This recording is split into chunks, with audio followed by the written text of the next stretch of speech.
Kovar can't paint, you'll know it's true. Oh, he can't paint, oh yeah. The man can't paint, he's sad but true. So sad, so true. Kovar can't paint, and so can you.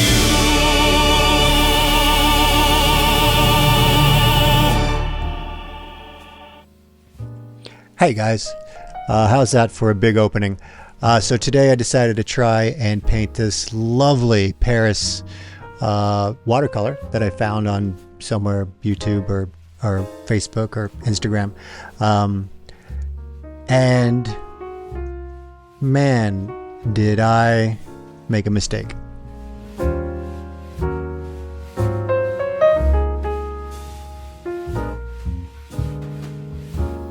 If this is your first time joining us, my name's Kovar, and I can't paint. Like I'm trying, guys. I really am. And this one kind of beat me up today.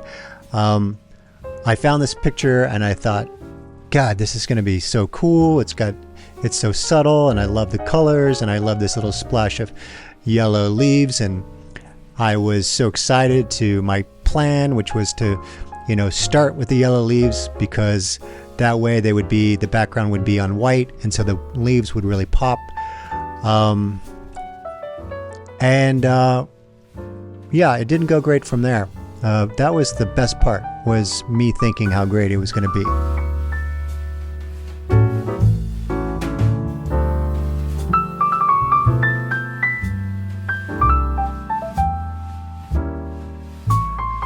I think I totally underestimated how incredibly detailed this painting was that I was trying to copy. I think I thought that I could just, jump in there and sort of freehand all those little nooks and crannies and crevices on the buildings, and I can't. Whoever painted this is a damn master, and the show isn't called Kovar is a Painting Master. It's called something else.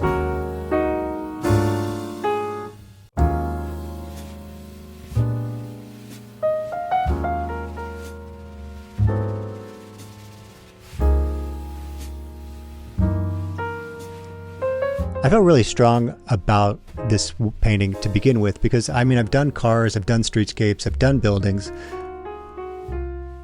The Paris Eiffel Tower seemed pretty straightforward. And then as I jump, and I've done people walking on the streets, so I felt like really strong going in. I think I really underestimated the detail, the perspective, and this is just me going in on a big challenge, and I think I pretty much failed miserably on this painting. There's some good things, I do like my people that I put in there, and honestly, I just kept working this painting. I worked it way past where I was comfortable.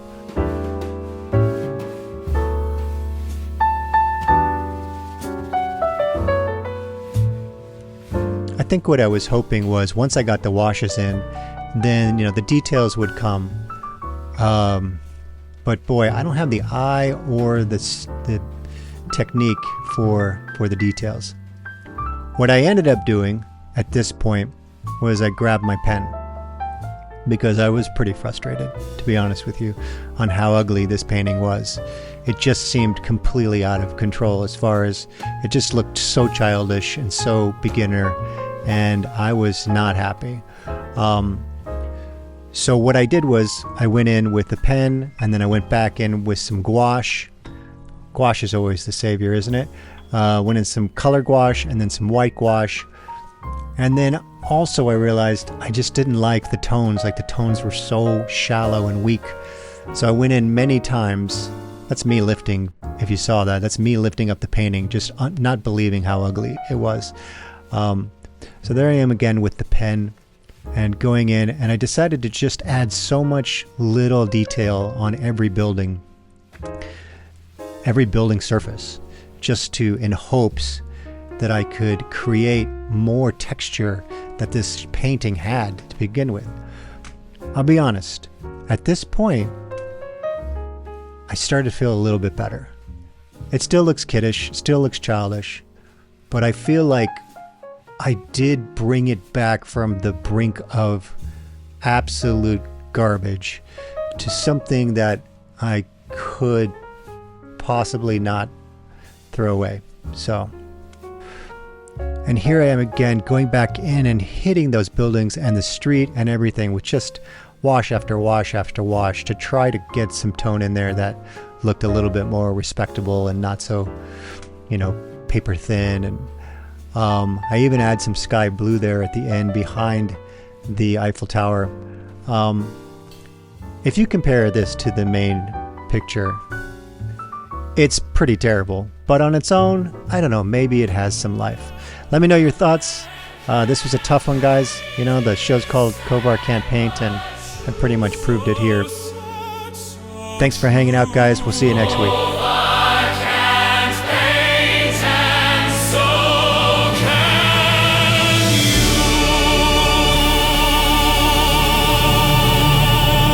It's pretty cool. I love it.